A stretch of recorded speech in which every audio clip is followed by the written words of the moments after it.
నమస్తే MR cable TV news కు స్వాగతం. నా పేరు తరంగిణి. ముందుగా బులెటిన్ల హెడ్లైన్స్ చూద్దాం. నంద్యాల టీడీపీలో అసంతృప్తి జ్వాలలు. భూమా ఫరూక్ ఎవరికి వారే యమునా తీరే. పార్టీ మారుతారా? ఆసక్తిగా మారిన నంద్యాల రాజకీయం.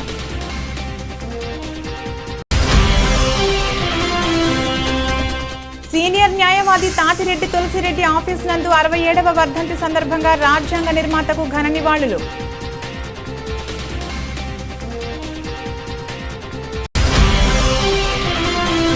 ఎండుమిర్చి రైతుకు శతకోపం పెడుతున్న వ్యాపారస్తులు, ట్రేడర్స్. రింగైన మిర్చి ట్రేడర్స్, వ్యాపారులు పట్టించుకునే అధికారులు.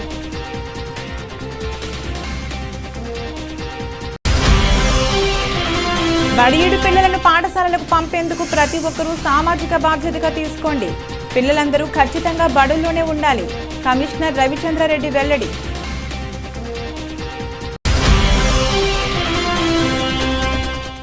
భారతరత్న డాక్టర్ బాబాసాహెబ్ అంబేద్కర్ 67వ వర్ధంతి విగ్రహానికి పూలమాలలు వేసి ఘన నివాళులు అర్పించిన కాంగ్రెస్ పార్టీ నాయకులు.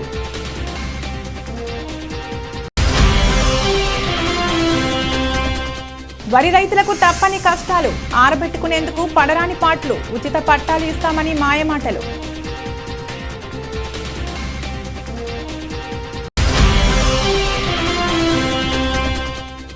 హజ్ యాత్రకు దరఖాస్తు చేసుకున్నటకు ఆన్లైన్ కౌంటర్లు ఏర్పాటుకు సంతోషిస్తున్నామని డాక్టర్ ఎస్ ఇంతియాజ్ అహ్మద్. నంద్యాల మహారాజు ఏలిన నందుల కోటలో రాజకీయం రసవత్తరంగా మారింది. మొన్నటి వరకు టీడీపీకి ఇన్ఛార్జిగా ఉన్న భూమా బ్రహ్మానందరెడ్డిని తప్పించి మాజీ మంత్రి, టీడీపీ సీనియర్ నేత ఎన్ఎండి ఫరూక్ ను అసెంబ్లీ ఇన్ఛార్జిగా నియమించడంతో రాజకీయం ఒక్కసారిగా మారిపోయింది. టికెట్ తమ నాయకుడికే వస్తుందని ఆశించిన భూమా బ్రహ్మానందరెడ్డి అనుచరులు అధిష్టానం నిర్ణయంతో ఒక్కసారిగా షాక్ తిన్నారు. ఇన్ఛార్జి మార్పుతో కొంతమంది భూమా అనుచరులు రాజీనామా చేస్తే మరికొంతమంది ఒక్కసారిగా సైలెంట్ అయ్యారు. భూమా బ్రహ్మం కూడా అజ్ఞాతంలోకి వెళ్లిపోయారు. ఉప ఎన్నికల్లో భూమాకు ఫరూక్ తో పాటు నేతలంతా సహకరించారు. మరి రేపు జరగబోయే ఎన్నికల్లో భూమా ఫరూక్ కు సహకరిస్తారా లేక సైలెంట్ గా ఉంటారా, వేరే దారి చూసుకుంటారా అన్నది చర్చనీయాంశంగా మారిన వైనం. నంద్యాల నియోజకవర్గంతో పాటు ఆళ్లగడ్డ నియోజకవర్గ రాజకీయాల్లో దివంగత భూమా నాగిరెడ్డి కొన్ని దశాబ్దాలుగా చక్రం తిప్పారు. 2 నియోజకవర్గాల్లో బలమైన వర్గం ఉంది. అయితే ఈసారి భూమా వర్గానికి కాకుండా మైనార్టీ వర్గానికి చెందిన ఎన్ఎండి ఫరూక్ కు టికెట్ ఇచ్చే అవకాశాలు మెండుగా కనిపిస్తున్నాయి. దీంతో భూమా అఖిలప్రియ గాని ఆయన సోదరుడు భూమా బ్రహ్మానందరెడ్డి గాని ఫరూక్ కు ఎంతవరకు సహకరిస్తారన్నది $1 మిలియన్ ప్రశ్నగా మారింది. మొదటి నుంచి భూమా కుటుంబానికి ఫరూక్ వర్గం సహకరిస్తూ వస్తోంది. కానీ వచ్చే ఎన్నికల్లో భూమా వర్గం ఫరూక్ కు సహకరించే పరిస్థితులు కనిపించడం లేదని రాజకీయ విశ్లేషకులు భావిస్తున్నారు. అంతేకాకుండా ఇన్ఛార్జి పదవి తొలగించడంతో భూమా బ్రహ్మం తీవ్ర అసంతృప్తితో ఉన్నట్లు తెలుస్తోంది. ఈ పరిస్థితుల్లో ఆయన నిర్ణయం ఏంటి అనేది ప్రశ్నార్థకంగా మారింది. ఆయన అనుచరులు, అభిమానులు మాత్రం గుర్తింపు లేని చోట ఉండటం ఎందుకని పార్టీ మారదామని ఒత్తిడి తెస్తున్నట్లు సమాచారం. అదే జరిగితే ఫరూక్ కు కష్టకాలం తప్పదని చెబుతున్నారు. అందరినీ కలుపుకొని ముందుకెళ్తే విజయం లభించే అవకాశం ఉంటుందని, లేని పక్షంలో ఇబ్బందికరమైన ఫలితాలు తప్పవని చెబుతున్నారు. మరి చివరకు ఏం జరుగుతుందో తెలియాలంటే కొంతకాలం వేచి చూడాల్సిందే.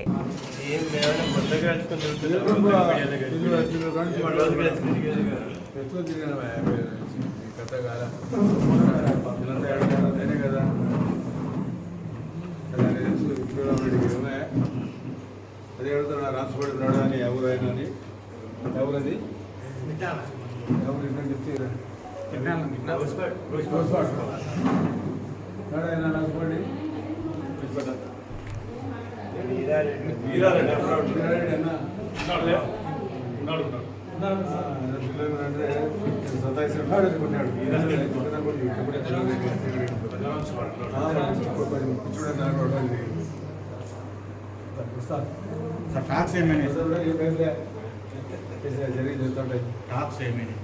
శిఖరాగ్ర సమావేశం ఏముంటాయి తెలుగుదేశం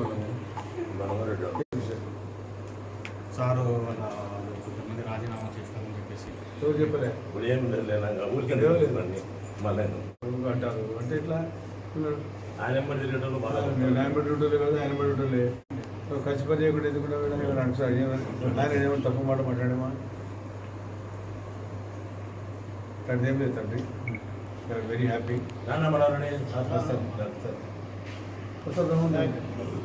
వస్తామా కింద పడే వాళ్ళు ఇంకెవరు చెప్పినారే మీకెవరు చెప్పినారు మీకెవరు చెప్పినారే? భారత రాజ్యాంగ నిర్మాత, ప్రపంచ మేధావి, దళిత, గిరిజన, బడుగు, బలహీన వర్గాల ఆశాజ్యోతి డాక్టర్ బాబాసాహెబ్ అంబేద్కర్ గారి 67వ వర్ధంతి సందర్భంగా తాతిరెడ్డి తులసిరెడ్డి కార్యాలయంలో ఘనంగా నివాళులర్పించారు. ఈ కార్యక్రమంలో సీనియర్ న్యాయవాది, తెలుగుదేశం పార్టీ నాయకుడు తాతిరెడ్డి తులసిరెడ్డి, న్యాయవాదులు, తదితర న్యాయవాదులు కార్యక్రమంలో పాల్గొన్నారు.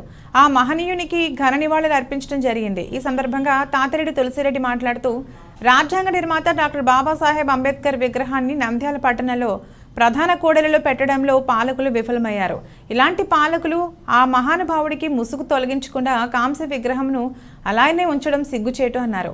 అదేవిధంగా తెలుగుదేశం పార్టీ అధికారంలోకి వచ్చిన వెంటనే గౌరవ నారా చంద్రబాబు నాయుడు దృష్టికి తీసుకెళ్లి ప్రధాన కూడలిలో ఎత్తైన డాక్టర్ బాబాసాహెబ్ అంబేద్కర్ కాంస్య విగ్రహాన్ని ఏర్పాటు చేస్తామన్నారు. అదేవిధంగా నంద్యాలలోని స్వాతంత్ర సమరయోధుల వారి విగ్రహాలు కూడా ఏర్పాటు చేస్తామని, అందులో నంద్యాల గాంధీగా పేరు ప్రఖ్యాతులు పొందిన కాదర్బాదు నరసింహారావు దంపతుల నిలువెత్తు విగ్రహాలను మున్సిపల్ హైస్కూల్ నందు ఏర్పాటు చేస్తామన్నారు. అదేవిధంగా శాసన మండలి సభ్యులు, స్వాతంత్ర సమరయోధులు నివర్తి వెంకట సుబ్బయ్య గారి దంపతుల విగ్రహాలను రైతు బజార్ పార్క్ నందు నిలువెత్తు విగ్రహాలు ఏర్పాటు చేస్తామని, అదేవిధంగా నంద్యాల అభివృద్ధి కోసం పాటుపడిన మహానుభావులైన నంద్యాల పార్లమెంట్ నుంచి ప్రాతినిధ్యం వహించిన దివంగత నేత పివి నరసింహారావు గారి విగ్రహమును నంద్యాల రైల్వే స్టేషన్ నందు ఏర్పాటు చేస్తామన్నారు. మన భారత రాజ్యాంగ నిర్మాత, మనకు స్వాతంత్రం వచ్చిన తర్వాత మన నేతలు, భారతదేశ నేతలందరూ కలిసి ఒక రాజ్యాంగ కమిటీని వేసి ఆ కమిటీకి బిఆర్ అంబేద్కర్ గారిని అధ్యక్షునిగా చేసినారు. ఈ రాజ్యాంగాన్ని నిర్మించడానికి చాలా రోజులు పట్టింది. మన ప్రపంచ దేశాలలోనే అతి పెద్ద రాజ్యాంగం తయారు చేసినటువంటి వ్యక్తి డాక్టర్ బిఆర్ అంబేద్కర్ గారు. డాక్టర్ బిఆర్ అంబేద్కర్ గారు బడుగు బలహీన వర్గాలకు రిజర్వేషన్లు కల్పించి ఎస్టీలకు వీళ్ళందరికీ కూడా సంపూర్ణ స్థానాన్ని కల్పించారు. అలాగే అంతరాయతనం కూడా ఉండకూడదని చెప్పేసి కూడా రాజ్యాంగంలో కనపరిచారు. ఆ రాజ్యాంగాన్ని బేస్ చేసుకునే ఈరోజు అంతరాయతనం కూడా నిర్మూలించబడింది. అందరం కూడా సమానంగా సహచరులుగా జీవిస్తున్నాము. కాబట్టి ఆ కులమత భేదాలన్నీ కూడా పోయినవి. ఇటువంటి వ్యక్తికి నంద్యాలలో మన దేశవ్యాప్తంగా ప్రసిద్ధిగాంచినటువంటి ఈ నంద్యాల పట్టణంలో ఆయనకు ఒక విగ్రహం లేనే లేదు. కాబట్టి భవిష్యత్తులో టీడీపీ గవర్నమెంట్ వస్తే నంద్యాలలో ఉన్న ప్రముఖులకు, అంటే గతంలో పనిచేసినటువంటి అంబేద్కర్ గారి విగ్రహంతో పాటు డాక్టర్ నీలం సంజీవరెడ్డి గారి విగ్రహము, వెండకంటి వెంకట సుబ్బయ్య గారి విగ్రహము, నివర్తి వెంకట సుబ్బయ్య గారి విగ్రహము, పివి నరసింహారావు గారి విగ్రహము, ఇవన్నీ కూడా ఏర్పాటు చేయాలని చెప్పేసి మేము ప్రభుత్వం దృష్టికి తీసుకెళ్ళి నంద్యాల పట్టణంలో ఏర్పాటు చేయగలుగుతాం. రామకృష్ణ విద్యాలయ సంస్థలను ఏర్పాటు చేసి ఆయన నంద్యాల పట్టణంలో 2 ఎకరాల స్థలాన్ని గ్రౌండ్, విద్యార్థుల ఆడుకోవడానికి గ్రౌండ్ కూడా ఏర్పాటు చేశారు.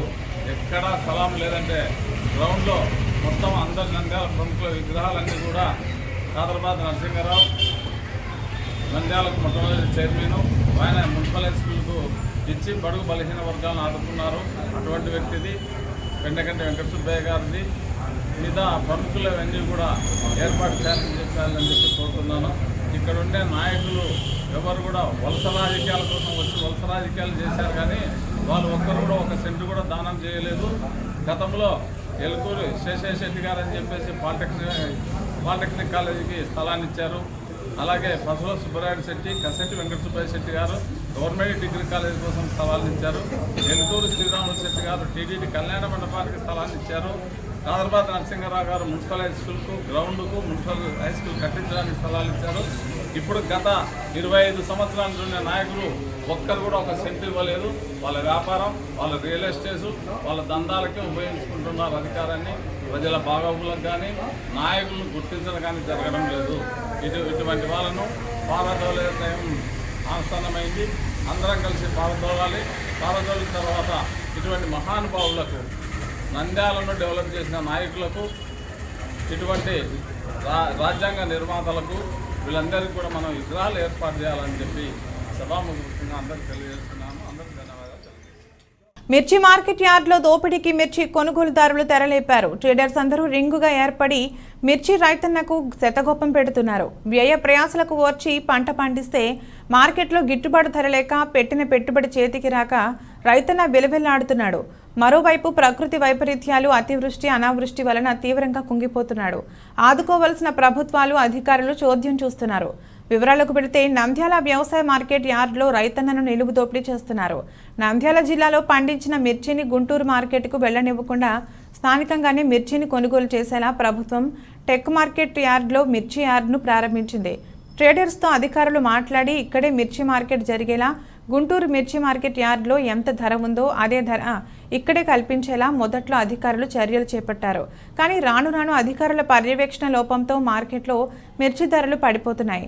గుంటూరులో కిలో మిర్చి ధర 250 నుండి 300 వరకు పలుకుతుంటే నంద్యాల మిర్చి యార్డ్లో మాత్రం కేవలం 150 రూపాయల నుండి 170 రూపాయలు, 200 రూపాయల లోపే ధర నిర్ణయిస్తూ రైతులకు అన్యాయం చేస్తున్నారనే అభిప్రాయం మిర్చి రైతుల్లో వ్యక్తమవుతుంది.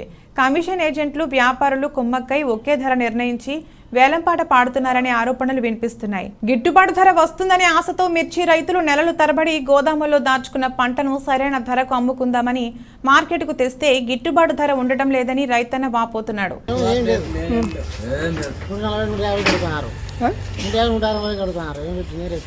గుంటూరు ఎట్లుంటుంది?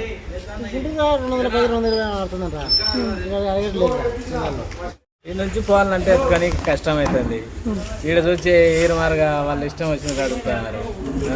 8 నెలలు 9 నెలలు కూడా పెట్టుకొని కూడా అసలు లేకుండా పోతుంది.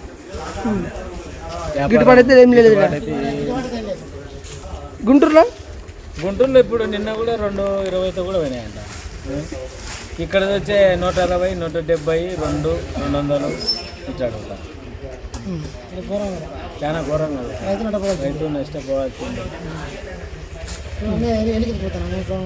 తీసుకున్నారు మళ్ళీ గోడంగులో ఛార్జీలే, ఆటో ఛార్జీలే. మొన్న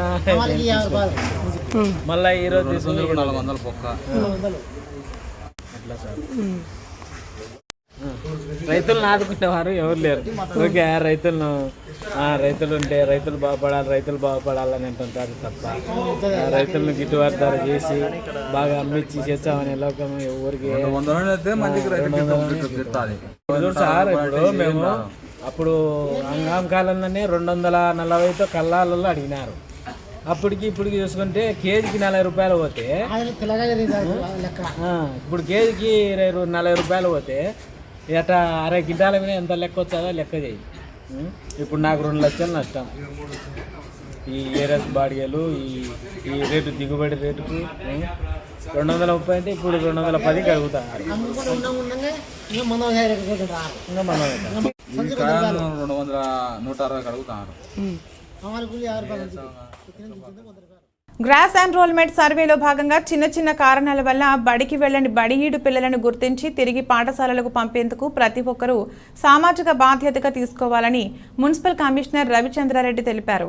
ఈ సందర్భంగా మున్సిపల్ కార్యాలయంలో మున్సిపల్ కమిషనర్ విలేకరుల సమావేశంలో మాట్లాడుతూ గ్రాస్ ఎన్రోల్మెంట్ సర్వేలో భాగంగా వాలంటీర్ల బృందాలు అన్ని గ్రామాల్లో ఇంటింటికి తిరిగి బడి బయట ఉన్న పిల్లలను గుర్తించి పాఠశాలలకు పంపేందుకు ప్రత్యేక శ్రద్ధ తీసుకోవాలని ఆదేశించారు. దీర్ఘకాలికంగా బడులకు వెళ్లని పిల్లలను గుర్తించి తిరిగి పాఠశాలలో చేర్పించేందుకు కృషి చేయాలన్నారు. పాఠశాలలో నమోదు కాని పిల్లలను వెంటనే నమోదు చేయించి జగనన్న విద్యా కానుక కిట్లను పంపిణీ చేయాలని, 5 నుండి 18 సంవత్సరాల లోపు పిల్లలందరూ బడి బయట ఉండకుండా ఖచ్చితంగా పాఠశాలలోనే ఉండేలా చర్యలు తీసుకోవాలని, పిల్లల తల్లిదండ్రులు సహకరించాలని, మీ పిల్లలను బడిలో చేర్పించాలని తెలిపారు. మన పట్టణంలో ఉన్నటువంటి అన్ని కుటుంబాల వారికి నా యొక్క మనవి ఏంటంటే, మన ఇంట్లో ఉన్నటువంటి స్కూల్ ఏజ్ పిల్లలు ఎవరైతే ఉన్నారో వాళ్ళు ఎవరు కూడా స్కూల్ గోయింగ్ చిల్డ్రన్స్ ఎవరు కూడా డ్రాప్ అవుట్స్ కాకూడదని, ప్రతి ఒక్కరూ స్కూల్కి వెళ్ళి చదువుకోవాలనేది ప్రభుత్వం యొక్క ఆకాంక్ష, తర్వాత నిర్ణయము. అందుకు గాను ప్రభుత్వం అనేక కార్యక్రమాలు చేపట్టడం జరిగింది. నాడు నేడైతేనేమి, తర్వాత కిట్స్ ఇవ్వడం అయితేనేమి, బుక్స్, తర్వాత సంపూర్ణ తర్వాత మంచి పౌష్టికాహారము, మధ్యాహ్న భోజనం అన్నీ కూడా ఏర్పాటు చేయడం జరుగుతుంది. కావున తల్లిదండ్రులందరూ కూడా ఏదైనా కారణాల వల్ల పిల్లల్ని స్కూల్కి వెళ్ళకోకుండా ఎవరు ఉంచకూడదు అనేది మా యొక్క విజ్ఞప్తి. తర్వాత అంతేకాకుండా చిన్న పిల్లలను 14 ఏళ్ళ లోపల ఉన్న పిల్లల్ని అక్కడక్కడ కొన్ని కర్మాగారాల్లోనైతేనేమి, చిన్న షాపుల్లోనూ, తర్వాత పూలంగళ్ళ దగ్గర, తర్వాత ఫ్రూట్ వెండర్స్ దగ్గర, ఇలాంటి చోట, తర్వాత ఇంటి దగ్గర వాళ్ళు ఏదో ఈ మనకు ముఖ్యంగా ఈ బుడగజంగాల కాలనీ, అది ఎక్కడైతే ఈ బకెట్లు బిందెలు ఇలాంటివి అమ్ముకునే వాళ్ళు ఉన్నారో వీళ్ళు, ఇలాంటి వాళ్ళందరూ పిల్లలు స్కూల్కి వెళ్ళకోకుండా అక్కడక్కడ చేస్తున్నారు అనేది మా సర్వేల గతంలో తెలిసింది. అయితే వాటన్నింటినీ కూడా మేము చాలా వరకు ఇప్పుడు ఓవర్కమ్ అయినా దాదాపుగా 100% మనం ఇప్పటికే అందరినీ డ్రాప్ అవుట్స్ లేకుండా పంపించడం జరిగింది. ఎనీహౌ మళ్ళీ ఒక్కసారి మళ్ళీ అందరు ఇంకా ఎక్కడైనా ఉన్నారా అనే దాని మీద చేసి మనం ఈరోజు మొత్తం ఎంటైర్ నంద్యాల పట్టణంలోను, నంద్యాల పట్టణంతో పాటు నంద్యాల జిల్లా అంతా కూడా ఈరోజు ప్రతి వార్డు సచివాలయం ప్రతి సచివాలయము, ప్రతి వాలంటీర్ క్లస్టర్ వైజు ప్రతి ఇంటికి ఈరోజు సర్వే జరుగుతుంది. కాబట్టి దయచేసి ఎవరైనా ఎక్కడైనా ఏదైనా కారణాల చేత పిల్లల అనారోగ్యం అని కానివ్వండి, ఇంకో రకంగా కానివ్వండి, ఏదైనా కారణాలతో ఉంటే ఎవరు ఉండడానికి వీల్లేదు. సో అలాంటివి ఏమైనా ఎక్కడైనా స్కూళ్ళల్లో చేర్చుకోవడం లేదని ఇబ్బందులు తలెత్తే కూడా మా దృష్టికి తీసుకొస్తే మేము డిఈఓకు తర్వాత ఎంఈఓకి సంబంధిత ఎంఈఓల నోటీసు తీసుకెళ్ళి వాళ్ళని చేర్చేదానికి కూడా స్కూల్ యాజమాన్యాలతో కూడా మాట్లాడతామని కూడా మీ ద్వారా తెలియజేసుకుంటున్నాను. కాబట్టి ప్రజలందరికీ ఒక విన్నపం ఏంటంటే మనది 100% డ్రాప్అవుట్స్ లేని జిల్లాగా మనం కంటిన్యూ చేయాలనేది మా యొక్క తపన. సో ఇప్పటికే మనం 100% సర్వే చేయడం జరిగింది. చిట్ట చివరికి మళ్ళీ దీన్ని కూడా మనం కంటిన్యూ చేస్తూ ఈ ఫైనాన్షియల్ ఇయర్ కంటిన్యూ అయ్యేంత వరకు కూడా ఈ వచ్చే విద్యా సంవత్సరం వరకు కూడా వీళ్ళు కంటిన్యూగా స్కూల్కి వెళ్ళేలాగా ఇది ఒక స్పెషల్ డ్రైవ్ లాగా మన గౌరవ జిల్లా కలెక్టర్ గారు దీన్ని టేకప్ చేసి మాకందరికీ బాధ్యతలు అప్పగించడం జరిగింది. అనేక మంది జిల్లా అధికారులందరూ, మండల స్థాయి అధికారులందరూ ఈరోజు ప్రతి సచివాలయం వెంబడి ప్రతి క్లస్టర్ వైజ్ ఈరోజు అందరూ అన్ని క్లస్టర్స్లోనూ అధికారులు అందరూ ఉన్నారు. నేను కూడా ఈ ఉదయం నుంచి ఇప్పటి వరకు కూడా దాదాపుగా 12 సచివాలయాల పైగా మనం తిరిగి రావడం జరిగింది. మరి అన్ని చోట్ల కూడా మన అందరినీ కూడా మోటివేట్ చేయడం జరిగింది. వాలంటీర్స్ అందరూ క్లస్టర్ వైజ్, తర్వాత సచివాలయ సెక్రటరీలు కూడా అందరూ వెళ్ళి చూస్తున్నారు. అయితే ఎవరు కూడా ఎవరు ఉండకూడదు అనేది మా తపన. అందరూ సహకరించాలని, ముఖ్యంగా మీడియా మిత్రులను కూడా నేను ఈ విధంగా కోరుకుంటున్నాను. వారి మీడియా ద్వారా కూడా దీన్ని విశేషంగా ప్రజల్లోకి తీసుకెళ్ళి ప్రజలందరినీ చైతన్యవంతం చేసి బడియుడు ఉన్న పిల్లలు ఎవరు కూడా బడి బయట ఉండరాదు అనే ఒక నినాదాన్ని మనం పరిపూర్ణం చేద్దామని అందరినీ కోరుకుంటున్నాను. అదేవిధంగా అందరూ ఆ విధంగా ఉండాలని మరొకసారి విజ్ఞప్తి చేస్తూ సెలవు తీసుకుంటాను. అది ఏమైంది, ప్లస్సా మైనసా నెగిటివ్ అంతా వస్తుంది కదా. భారత రాజ్యాంగ పితామహుడు భారతరత్న డాక్టర్ బాబాసాహెబ్ అంబేద్కర్ గారి 67వ వర్ధంతి సందర్భంగా ఆ మహనీయునికి ఘన నివాళులు అర్పించిన కాంగ్రెస్ పార్టీ నాయకులు నంద్యాల పట్టణ అధ్యక్షులు దాసరి చింతలయ్య ఆధ్వర్యంలో బొమ్మల సత్రంలో గల డాక్టర్ బాబాసాహెబ్ అంబేద్కర్ గారి విగ్రహానికి పూలమాలలు వేసి ఘన నివాళులు అర్పించడం జరిగింది. ఈ కార్యక్రమానికి ముఖ్య అతిథిగా పిసిసి రాష్ట్ర ప్రధాన కార్యదర్శి డాక్టర్ చింతల మోహన్ రావు పాల్గొన్నారు. ఈ సందర్భంగా వారు మాట్లాడుతూ డాక్టర్ బిఆర్ అంబేద్కర్ మన దేశానికి చేసిన సేవలు చిరస్మరణీయమని, మన దేశంలో ఉన్న పేద, బడుగు, బలహీన వర్గాలకు రిజర్వేషన్లు ఖచ్చితంగా ఉండాలని, వీరు అభివృద్ధి చెందాలంటే వారికి రిజర్వేషన్లు ఉండాలని, రాజ్యాంగ ముసాయిదాలో చేర్చి వారు ఆర్థికంగా, రాజకీయంగా, సామాజికంగా స్వేచ్ఛగా వాటి ఫలాలను అందుకోవడాన్ని ఈ రాజ్యాంగం ఉపయోగపడేలా చేశారు. ఈ రోజుకి చాలా మందికి రాజ్యాంగ ఫలాలను అందటం లేదు కనుక ప్రతి ఒక్కరూ రాజ్యాంగంలోని చట్టాలను తెలుసుకుని చట్ట ప్రకారం నడుచుకుని ముందుకు వెళ్లాలని చెప్పడం జరిగింది. అనంతరం తెలంగాణలో సీఎంగా ప్రమాణ స్వీకారం చేస్తున్న రేవంత్ రెడ్డికి శుభాకాంక్షలు తెలుపుతూ కాంగ్రెస్ కార్యకర్తలు కేక్ కట్ చేసి ఘనంగా సంబరాలు జరుపుకున్నారు.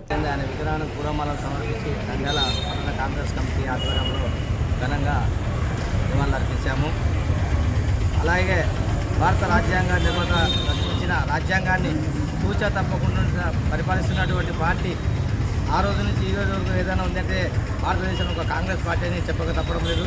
ఎందుకంటే వారు రాసిన రాజ్యాంగాన్ని అమలు చేస్తూ, అలాగే ఒక ముఖ్యమంత్రిని కానీ, ఒక ఎంపీని కానీ, ఎవరినైనా కానీ ఎమ్మెల్యే స్థాయి నుంచి గ్రామ సర్పంచ్ వరకు ఎన్నికలంటే వారు రిజర్వేషన్ ప్రకారము ఎంతమందికి సీట్లు ఇవ్వాలా అనేది గుర్తుపెట్టుకొని ఒక కాంగ్రెస్ పార్టీయే వారికి సీట్లు ఇచ్చి వారిని గెలిపించుకున్న ఘనత కూడా కాంగ్రెస్ పార్టీకే ఉందని చెప్పి తెలియజేసుకుంటాము. డాక్టర్ బిఆర్ అంబేద్కర్ గారి వర్ధంతి సందర్భంగా ఈరోజు నంద్యాల నియోజకవర్గం తరఫున, నంద్యాల కాంగ్రెస్ కమిటీ వారి తరఫున డాక్టర్ బాబాసాహెబ్ అంబేద్కర్ గారికి ఘన నివాళి అర్పించడం జరిగింది. ఈ సందర్భంగా పక్క రాష్ట్రమైన మన తెలుగు రాష్ట్రమైన తెలంగాణలో ఒక రాజరిక పాలనకు అంతం చెప్తూ ప్రజాస్వామ్యం ఎప్పుడైనా గెలుస్తుంది అనేదానికి ఒక నిదర్శనంగా రేవంత్ రెడ్డి గారు కష్టపడి ఈరోజు ప్రభుత్వాన్ని తీసుకొని వచ్చిన సందర్భాన్ని మనం గమనించాలి. రాజ్యాంగాన్ని కాపాడిన వ్యక్తిగా ఈరోజు రేవంత్ రెడ్డి గారు ఈ సమాజంలో నిలిచారు.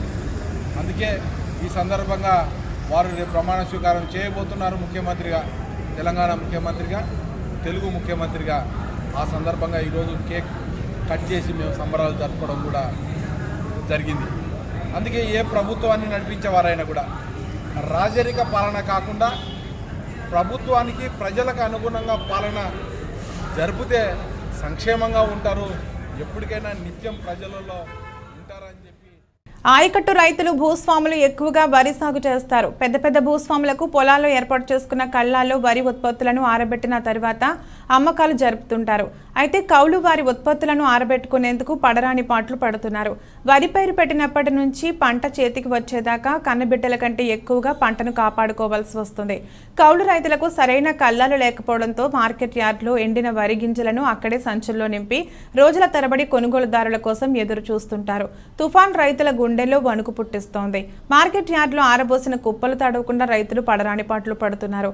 పట్టలు టార్పాలిన్లు అద్దెకు తెచ్చుకుని కుప్పలపై కప్పుతున్నారు. గత ప్రభుత్వ హయాంలో టార్పాలిన్ పట్టాలను ఉచితంగా ఇచ్చేవారు. వైకాపా అధికారంలోకి వచ్చిన తర్వాత రైతు భరోసా కేంద్రాల పేరిట హంగామా చేయడం మినహా కర్షకులకు ఉపయోగపడే పనులు చేయడం లేదు. ఆర్బీకేలు ఉత్సవ విగ్రహాల మారిపోయాయి. రైతు భరోసా కింద డబ్బులు ఇస్తున్నామన్న సాకుతో టార్పాలిన్లు ఇవ్వడం మానేశారు.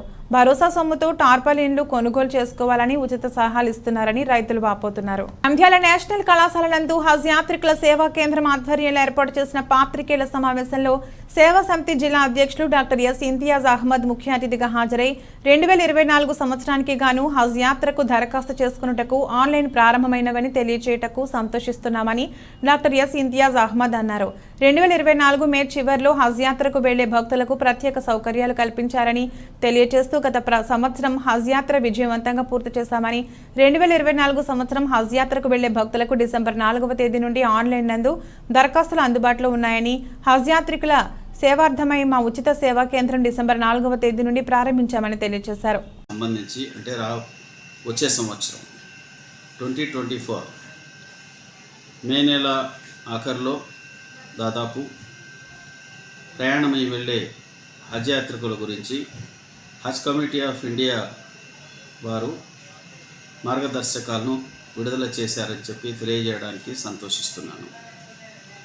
నిత్యం ప్రతి సంవత్సరానికి ఒకసారి మాత్రమే హజ్ ప్రయాణం అనేది హజ్ యాత్ర అనేది జరుగుతుంది. అందులో భాగంగా పోయిన సంవత్సరం చాలా సక్సెస్ఫుల్గా పూర్తి చేశాము. అలా మేము చేయడానికి మాకు శక్తిని, సామర్థ్యాన్ని, ఆరోగ్యాన్ని అన్నింటినీ ప్రసాదించినందుకు ఆ భగవంతునికి ప్రథమంగా నేను ధన్యవాదాలు తెలియజేసుకుంటూ, మరి ఈ సంవత్సరం కూడా మీ సేవలో మేము ఉంటాము, చేయడానికి ముందుకు వస్తున్నామని చెప్పి కూడా నేను తెలియజేసుకుంటున్నాను. మరి ముఖ్యంగా తెలియజేసేది ఏమంటే, ఈ 2024 సంవత్సరానికి వెళ్ళే హజ్ యాత్రికులకు హజ్ అప్లికేషన్లు ఆన్లైన్లో జారీ అవ్వడం మొదలైనదని చెప్పి తెలియజేస్తున్నాను. 4వ తేదీ డిసెంబర్ అంటే ఈ నెల యొక్క 4వ తేదీ నుండి హజ్ అప్లికేషన్లు ఆన్లైన్ పోర్టల్లో అవైలబుల్గా ఉన్నాయి. మా సేవా కేంద్రం 4వ తేదీ నుంచే పనిచేయడం ప్రారంభించింది అని చెప్పి మొత్తం నంద్యాల జిల్లా వాసులందరికీ తెలియజేస్తున్నాను. మరి ముఖ్యంగా ముస్లిం సోదరులు ఎవరైతే ఈ సంవత్సరంలో హజ్ యాత్రకు హజ్ కమిటీ ఆఫ్ ఇండియా ద్వారా గవర్నమెంట్ కోటాలో వెళ్ళదలుచుకున్నారో వారు ఖచ్చితంగా ఈ అవకాశాన్ని వినియోగించుకోవాలని చెప్పి తెలియజేస్తున్నాను. మరి హజ్ యొక్క అప్లికేషన్లు ఆన్లైన్లో సమర్పించుకున్నటకు చివరి తేదీగా హజ్ కమిటీ ఆఫ్ ఇండియా 20/12/23గా తెలియజేసింది. అంటే కేవలం కొద్ది రోజులు మాత్రమే, 16 రోజుల వ్యవధి మాత్రమే ఉన్నది. కాబట్టి వెంటనే వచ్చేసి ఎవరైతే సంకల్పాన్ని కలిగి ఉన్నారో వెళ్ళాలని చెప్పి వారు వెంటనే మా యొక్క నేషనల్ డిగ్రీ కళాశాల శ్రీనివాస్ నగర్ ఆఫీస్ నందు వచ్చి సంప్రదించి మా యొక్క సహాయకుల యొక్క సహాయం పొంది వారి అప్లికేషన్ను ఆన్లైన్లో పంపించుకోవాల్సిందిగా నేను మనవి చేస్తున్నాను. అప్లికేషన్ దరఖాస్తు ఫారం పంపించుకోవడానికి మీకు డబ్బులు ఎక్కువ ఖర్చు కావు. మహా అంటే 600 రూపాయల నుంచి 700 రూపాయల వరకు మాత్రమే వారికి రిజిస్ట్రేషన్ ఫీజు ఉంటుంది. ఆ తర్వాత సంబంధిత కాగితాలు ఉంటాయి. అంతేకాకుండా ప్రథమంగా ఎవరైతే హజ్కి వెళ్ళాలని అనుకుంటారో అలాంటి వారి దగ్గర అందరి దగ్గర కూడా ఈ యొక్క ఇంటర్నేషనల్ పాస్పోర్ట్ అనేది ఖచ్చితంగా విధిగా కలిగి ఉండాలి. అది కూడా మిషన్ రీడబుల్ ఉండాలి. అంటే పాతకాలంలో ఎప్పుడో మీరు తీసుకున్న పాస్పోర్ట్ ఉంటే అది పనికిరాదు. ఇప్పుడు ప్రస్తుతం కొత్తగా వచ్చేసి ఆన్లైన్లో పరిశీలించగలిగిన ఈ యొక్క పాస్పోర్ట్లు, వాటినే మెషిన్ రీడబుల్ పాస్పోర్ట్ అని అంటాము. అలాంటి పాస్పోర్ట్ను ఖచ్చితంగా కలిగి ఉండాలి. అలాంటి వారు వెళ్ళడానికి అవకాశం కల్పిస్తాం. ఇవ్వవలసిన కాగితాలు, వివరాలు ఇవన్నీ మా యొక్క ఆఫీస్కి వచ్చి సంప్రదించి మీరు తెలుసుకుని వెళ్ళి ఏమైతే ఇవ్వమంటారో అవన్నీ తెచ్చి ఇచ్చినట్లయితే మీ పని 24 గంటల్లో పూర్తి చేసి ఇస్తామని చెప్పి కూడా తెలియజేసుకుంటున్నాను. మా ఆఫీసు ఉదయం 10 గంటల నుంచి సాయంత్రం 6 గంటల వరకు మీ కొరకు తెరిచి ఉంటుంది. మీకు సేవ ఇవ్వడానికి మా యొక్క సేవా బృందము మీకు సిద్ధంగా ఉంటుందని చెప్పి కూడా తెలియజేసుకుంటున్నాను. ఇక వస్తే అర్హత ఎవరికి ఉన్నది అనేది ఆలోచిస్తే ఇక ఎలాంటి ఎగ్జంప్షన్స్, ఎలాంటివి కూడా నిబంధనలు, కండిషన్స్ అంటూ ఇప్పుడు ఏమీ లేవు. అందరూ వెళ్ళవచ్చును. గతంలో వచ్చేసి ఏజ్ నిబంధన పెట్టున్నారు, ఇప్పుడు ఎలాంటి ఏజ్ నిబంధన లేదు, అందరూ వెళ్ళవచ్చును.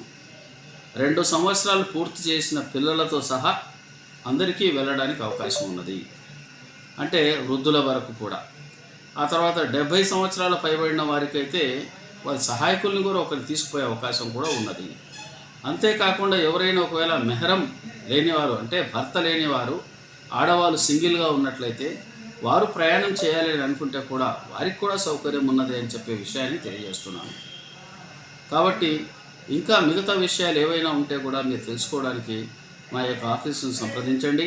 మీకు కావాల్సిన వివరాలన్నీ ఇస్తాం. తర్వాత అంతేకాకుండా మరొక విషయాన్ని కూడా మీకు తెలియజేసుకుంటున్నాను. ఇప్పుడు గత సంవత్సరంలో హజ్ యాత్రకు వెళ్ళిన వారికి ఎంత ఖర్చు వచ్చింది అనేది మీరు తెలుసుకోండి. గత సంవత్సరం వెళ్ళిన వారికి 3,04,000 మాత్రమే ఖర్చు వచ్చింది. కాబట్టి ఈ సంవత్సరం కూడా దరిదాపు దానికి ఒక 10% అటు ఇటు ఉండొచ్చు, కానీ అంతకంటే ఎక్కువ ఖర్చు అయ్యే అవకాశాలు అయితే లేవు. కాబట్టి దీన్ని బట్టి మీ యొక్క ఆర్థిక స్తోమతను మీరు నిర్ణయించుకొని మీరు దరఖాస్తులు పెట్టుకోండి. పూర్తి డబ్బులు కూడా ఇప్పుడు కట్టేది ఉండదు. ముందు మీరు అప్లై చేయాలి. అప్లై చేసిన తర్వాత హజ్ కమిటీ ఆఫ్ ఇండియా వారు సీట్ల కేటాయింపు అనేది చేస్తారు. ఆ సందర్భంలో ఆ యొక్క లాటరీ విధానంలో మీకు సీట్ వచ్చిందా లేదా అనేది మీ అదృష్టాన్ని మీరు పరిశీలించుకోవాల్సి ఉంటుంది. ఆ సందర్భంలో మీకు సీట్ వచ్చినట్లయితే ఆ తర్వాత వచ్చేసి 3 కిస్తీలుగా, మొదటి కంతు, 2వ కంతు, 3వ కంతు అన్నట్టు మీ దగ్గర డబ్బులు కట్టించుకోవడం అనేది కూడా జరుగుతుంది. కాబట్టి ఇలాంటి సదుపాయాలు అన్నీ వినియోగించుకొని ఖచ్చితంగా వెళ్ళదలుచుకున్న వారు మీరు ఈ అవకాశాన్ని సద్వినియోగం చేసుకుంటారని చెప్పి ఆలోచిస్తూ ఈ యొక్క శుభవార్తను మీ ముందు ఉంచడానికి ఈరోజు మీ ముందుకు వచ్చాను. ముస్లిం సోదరులు నంద్యాల జిల్లా మొత్తం, అంటే ఎంతవరకైతే నంద్యాల జిల్లా ప్రాంతం ఉందో వారందరూ కూడా ఇక్కడ వచ్చేసి వారి వారి అప్లికేషన్లను తీసుకోవడము, సమర్పించడము, ఈ కార్యక్రమాలన్నింటినీ మా యొక్క సేవా కేంద్రం చేసుకోవచ్చును. ఉచితంగా చేస్తామని చెప్పి కూడా చెప్తున్నాము. మీ అప్లికేషన్ దరఖాస్తు ఫారం తీసుకుని పని మొదలుపెట్టిన రోజు నుంచి తిరిగి మీరు ఫ్లైట్ ఎక్కేంత వరకు మీకు కావాల్సిన సకల సౌకర్యాలను, ట్రైనింగ్తో సహా, వ్యాక్సినేషన్తో సహా అన్ని రకాల ఏర్పాట్లను మేము ఉచితంగా మీకు చేసి పెడతామని చెప్పి కూడా ఈ సందర్భంగా తెలియజేస్తున్నాను. మా సంస్థ దాదాపు ఇప్పటికే 25 సంవత్సరాలుగా నంద్యాల పట్టణంలో వెళ్తున్న హజ్ యాత్రికులకు సేవలను అందజేసిన క్రెడిట్ కలిగి ఉన్నది. మేము ఎప్పటి నుంచో ఈ సేవా పనులు చేస్తున్నాము. అందులో భాగంగానే ఈ పని కూడా ఈరోజు మీ ముందు నేను ఈ యొక్క ప్రకటన తెలియజేస్తున్నాను. కాబట్టి ఉద్దేశం కలిగి ఉండి సంకల్పం కలిగిన వారు, ముస్లిం సోదరులు ఎవరైతే హజ్ యాత్రకు వెళ్ళదలుచుకున్నారో వారందరూ ఖచ్చితంగా మా యొక్క కళాశాలలోని ఆఫీసుకు ఇచ్చేసి వారి యొక్క ఆన్లైన్ దరఖాస్తులను వెంటనే పంపించుకోవాల్సిందిగా మనవి చేస్తూ సెలవు తీసుకుంటున్నాను. మీ అందరి శ్రేయభిలాషి డాక్టర్ ఇంతియాజ్ అహ్మద్, నంద్యాల. ధన్యవాదములు. అల్లా హాఫీజ్. Nandyal electronic voting machine EVM పనితీరు ప్రదర్శనపై డిమాన్స్ట్రేషన్ సంపూర్ణ శిక్షణ పొంది అన్ని నియోజకవర్గాల్లోని ప్రజల్లో అవగాహన తీసుకురావాలని జిల్లా కలెక్టర్ డాక్టర్ మనజీర్ జిలానీ సమూన్ సిబ్బందిని ఆదేశించారు. కలెక్టరేట్లోని వీడియో కాన్ఫరెన్స్ హాల్లో ఈవీఎంల పనితీరుపై నిర్వహించిన శిక్షణ కార్యక్రమంలో కలెక్టర్ పాల్గొన్నారు. ఈ సందర్భంగా జిల్లా కలెక్టర్ డాక్టర్ మనజీర్ జిలానీ సమూన్ మాట్లాడుతూ ఎలక్ట్రానిక్ ఓటింగ్ మిషన్ ఈవీఎంలలో control unit, ballot unit, VVPAT తదితర పరికరాల వినియోగం, ఓటు వేసే విధానం తదితర అంశాల్లో సంపూర్ణ శిక్షణ పొందాలన్నారు. శిక్షణ పొందిన అంశాలను అన్ని నియోజకవర్గాల్లో ఈఆర్ఓ, ఏఈఆర్ఓల ఆధ్వర్యంలో ప్రతి మండలంలోని పోలింగ్ కేంద్ర పరిధిలోని ప్రజల్లో సంపూర్ణ అవగాహన తీసుకురావాలన్నారు. ఈవీఎంల పనితీరుపై ఎలాంటి సందేహాలు ఉన్నా శిక్షణ తరగతిలో మాస్టర్ ట్రైనర్లచే నివృత్తి చేసుకోవాలన్నారు. ఈ శిక్షణ కార్యక్రమంలో DRO Pullaiah, special deputy collector Kameswara Rao, sweep nodal అధికారి పరమేశ్వరి తదితరులు పాల్గొన్నారు. బాబ్రీ మసీదు 31 ఏళ్ల అన్యాయానికి నిరసిస్తూ నంద్యాల జిల్లా కలెక్టర్ ఆఫీస్ దగ్గర ఫాసిస్ట్ వ్యతిరేకం దినం నిర్వహించిన ఎస్డిపిఐ పార్టీ ఆంధ్రప్రదేశ్ రాష్ట్ర అధ్యక్షులు హఫీజ్ అద్హుల్లా ఖాన్ మాట్లాడుతూ అతి పురాతన బాబ్రీ మసీద్ కూల్చివేసిన డిసెంబర్ 6వ తేదీన ఎస్డిపిఐ ఆధ్వర్యంలో దేశవ్యాప్తంగా ఫాసిస్ట్ వ్యతిరేక దినంగా నిర్వహించడం జరుగుతుందని, నేడు బాబ్రీ మసీద్ న్యాయ నిరాకరణ రోజు భారతదేశ చారిత్రక కట్టడమైనటువంటి బాబ్రీ మసీదును రాజ్యాంగం విరుద్ధంగా కూల్చివేసి నేటికి 31 సంవత్సరాలు తీర్పు ఫాసిజం చేతులు ఓడిపోవడం జరిగింది. బాబ్రీ మసీద్ సమస్య హిందూ ముస్లిం వివాదం కాదని, ఇది కేవలం సెక్యులర్ మరియు ఫాసిజంలకు జరిగిన పోరాటం. రాజ్యాంగం విరుద్ధంగా బాబ్రీ మసీదును కూల్చివేయడం అన్యాయమని, రానున్న తరాలకు వారసత్వంగా బాబ్రీ మసీద్ యొక్క చరిత్రను ఇస్తామని, ఒకానొక రోజు బాబ్రీ మసీదు మళ్లీ ఉదయిస్తుందని తెలిపారు. याद करते हुए हम लोग आज दिसंबर की 6 तारीख आज पूरे मुल्क के अंदर इसको ब्लैक डे के तौर पर मनाया जाता है, इसलिए कि ये दिन 6 दिसंबर वाला दिन 1992 6 दिसंबर, इस दिन सारे दुनिया के सामने हमारे मुल्क को अपना सर नीचे करना पड़ा। ये बहुत बड़ी शर्म की बात है। हमारे मुल्क की गंगा जमुनी तहजीब को यहाँ मिटा करके राख कर दिया गया और यहाँ के सेकुलरिज्म को ख़त्म कर दिया गया और यहाँ की भाईचारगी, यहाँ की यकजहती, ये सारी चीज़ों को भी पूरी तरीके से सत्यानाश कर दिया गया, यानी कि दफन कर दिया गया। 6 दिसंबर ये हमारे लिए बहुत ही अफसोसनाक दिन है और हमारे लिए ये सारे मुल्क की आवाम के लिए सही मानों में यहाँ की जमहूरियत को बाकी रखने के लिए, एक हक मांगने के लिए सड़क पर आने वाला दिन है। लिहाजा मैं बाबरी मस्जिद के ताल्लुक़ से इसकी कुछ मुख्तसर सी कुछ चीज़ें मैं आपके सामने रखने की कोशिश करूँगा कि बाबरी मस्जिद जिस वक्त हमारा मुल्क आज़ाद हुआ 15 अगस्त 1947 को, हमारे मुल्क के आज़ाद होने के बाद 1949 में आरएसएस की जानिब से बाबरी मस्जिद जिस जगह पर है उस जगह पर मंदिर को बनाने के लिए इजाज़त तलब की गई, लेकिन उस वक्त में इजाज़त नहीं दी गई। इसके बाद 1949 22 और 23 दिसंबर की रात में बाबरी मस्जिद के अंदर कुछ मूर्तियां ला करके वहां रख दी गई और ये विवाद इसी तरीके से बहुत दिन तक लंबा चलता रहा। ఇది రాజ్యాంగం పైన జరిగిన సంఘటన అని చెప్పడం కూడా జరిగింది. మనం చూస్తే భారతదేశానికి స్వతంత్రం తేవడానికి ఎంతో మంది ప్రాణత్యాగం చేయడం జరిగినది. తర్వాత ప్రతి ఒక్కరూ భారతదేశంలో పుట్టిన ప్రతి ఒక్కరూ రాజ్యాంగం రాపించుకోవడం జరిగినది. అందరూ కూడా ఆ రాజ్యాంగానికి కట్టుబడిగా ఉండాలని చెప్పుకోవడం కూడా జరిగినది. కానీ ఈ ఆర్ఎస్ఎస్ సంస్థలు లేనిపోని పూట్లు పెట్టి భారతదేశంలో ఉన్న బాబర్ మసీదుకు కూల్చివేసి మన భారతదేశంకి అన్యాయం చేయడం జరిగినది. కావున ఆ రోజు నుంచి ఈ రోజు వరకు కూడా ఇలాగే మన భారతదేశానికి న్యాయం చేయండి అని కోరడం జరుగుతుంది. ఎప్పటి వరకు ఈ అన్యాయంగా ఇలాగే ఉంటుందో, ఈ న్యాయం జరిగినంత వరకు ఇలాగే ధర్నాలు ప్రొటెస్టులు జరుగుతాయని కూడా ఈ మీడియా సమావేశం ఈ మీడియా ముందర చెప్పడం జరుగుతుంది. జై భీమ్, జై భీమ్. భారత్ మస్జిద్, బాబర్ మస్జిద్ కే బాబర్ మస్జిద్. బులెటిన్ ముగించే ముందు హెడ్లైన్స్ మరొకసారి. నంద్యాల టీడీపీలో అసంతృప్తి జ్వాలలు. భూమా ఫరూక్ ఎవరికి వారే యమునా తీరే. పార్టీ మారుతారా? ఆసక్తిగా మారిన నంద్యాల రాజకీయం.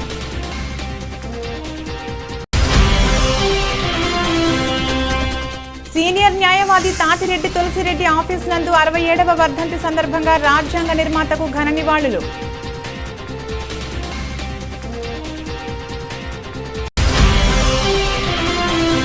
ఎండుమిర్చి రైతుకు శతకోపం పెడుతున్న వ్యాపారస్తులు ట్రేడర్స్. రింగైన మిర్చి ట్రేడర్స్ వ్యాపారులు పట్టించుకునే అధికారులు.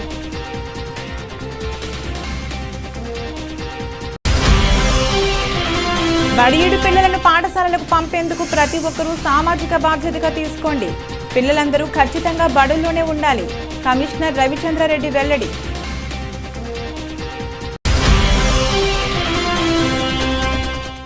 భారతరత్న డాక్టర్ బాబాసాహెబ్ అంబేద్కర్ 67వ వర్ధంతి విగ్రహానికి పూలమాలలు వేసి ఘన నివాళులర్పించిన కాంగ్రెస్ పార్టీ నాయకులు.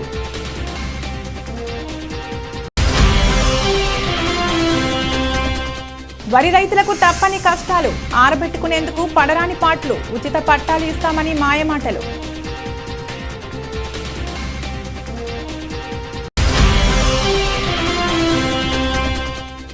హజ్ యాత్రకు దరఖాస్తు చేసుకున్నటకు ఆన్లైన్ కౌంటర్లు ఏర్పాటుకు సంతోషిస్తున్నామని డాక్టర్ ఎస్ ఇంతియాజ్ అహ్మద్. ఇది రోజు బులెటిన్. మరో బులెటిన్లో మళ్ళీ కలుద్దాం. అంతవరకు సెలవు. నమస్కారం.